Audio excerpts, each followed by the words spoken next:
ভারতের মধ্যে রামগিরি এক পুরোহিত আল্লাহ নবীর কিছু বিষয় নিয়ে কটূক্তি করেছে।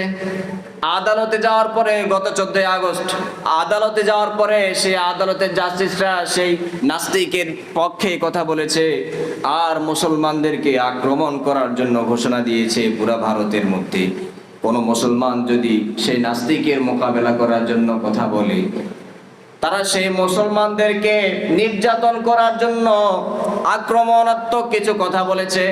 মুসলমানদের মসজিদে ঢুকে মুসলমানদেরকে আক্রমণ করার হুমকি দিয়েছে। আল্লাহ নবীর সিরাত নিয়ে অপমান করেছে, নবীকে নিয়ে কটূক্তি করেছে।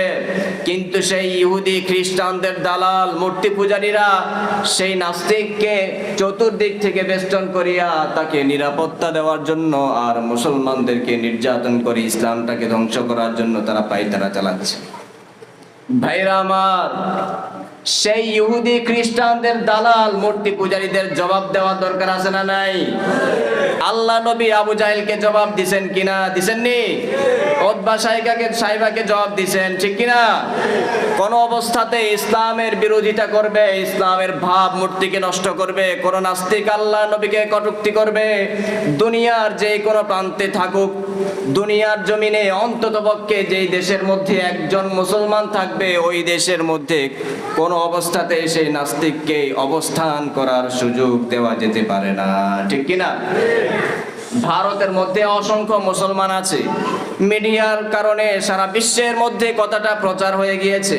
আল্লাহ নবীর বিষয় নিয়ে আল্লাহ নবীর চরিত্রের বিরুদ্ধে কথা বলেছে, অথচ আল্লাহ পাক সার্টিফিকেট দিয়ে বলেছে লাকাদ কানা লাকুম ফি রাসূলিল্লাহি উসওয়াতুন হাসানা।